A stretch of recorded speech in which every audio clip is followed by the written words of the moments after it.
விவேகானந்தன் பிறந்தது 19ஆம் தேதி நவம்பர் மாதம் 1961. பிறந்த இடம் கோவில்பட்டி, தூத்துக்குடி, தமிழ்நாடு.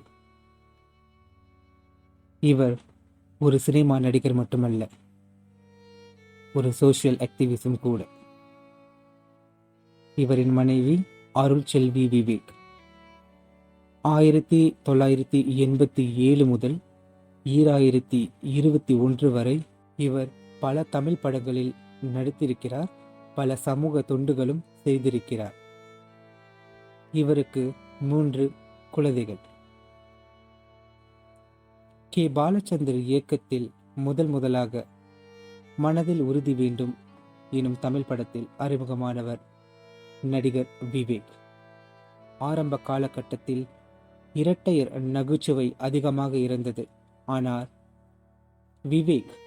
இவர் வந்த பிறகு ஒற்றை நகைச்சுவை அதிகமாக காணப்பட்டது. நடிகர் விவேக் அவர் நகைச்சுவையில் வெறும் நகைச்சுவையை மட்டும் சேர்க்காமல் பல சமுதாய கருத்துக்களை இவர் அதிகமாக சொன்னார். அது அனைவரையும் கவர்ந்தது என்றது நம் அனைவருக்கும் தெரிந்தது. பல விருதுகள் வாங்கியிருக்கிறார் நடிகர் விவேக். 2007 எடிசன் அவார்ட் சிறந்த comedian, Asianet film awards 2009, international Tamil film award 2003, 2004, 2008, 2011, Tamil Nadu state film award 1999, 2002, 2003, 2005, 2007 சிறந்த நகைச்சுவை நடிகருக்கான விருதை வாங்கியிருக்கிறார். பிலிம்ஃபேர் அவார்ட் சவுத் 2002, 2003, 2004 சிறந்த நகைச்சுவை நடிகருக்கான விருதை வாங்கியிருக்கிறார். Tamil Nadu state film honorary award 2006, 2009 ஆண்டு பத்மஸ்ரீ விருதும், 2015 ஆண்டு டாக்டரேட் விருதும் சத்யபாமா யூனிவர்சிட்டி மூலம் அவருக்கு வழங்கப்பட்டது.